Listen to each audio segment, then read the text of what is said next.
Sementara itu, memanfaatkan libur lebaran ataupun tugas ke Kota Palu digunakan masyarakat untuk mengunjungi objek wisata yang ada di bumi Tadulako tersebut. Seperti yang dilakukan Ellen Poluan Senduk, pengunjung asal Kota Manado di sela tugas membawa bantuan gereja ke sejumlah tempat. Ellen bersama kolega menyempatkan diri ke Gong Perdamaian, objek wisata yang memiliki pemandangan Kota Palu dengan Teluk Palunya yang indah sebelum nantinya kembali ke Manado. Pertama kita menuju ke Luwu Timur, ada bawa bantuan gereja di Jemaat Mitra di sana.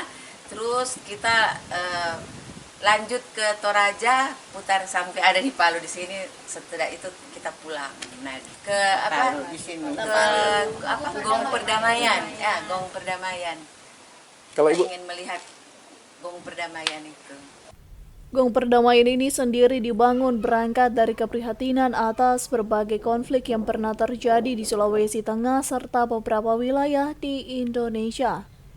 Sehingga dirasa perlu membangun simbol-simbol perdamaian untuk menyatukan kembali seluruh elemen masyarakat sebagai sesama bersaudara dalam bingkai NKRI. Tim Liputan Kawanua TV melaporkan.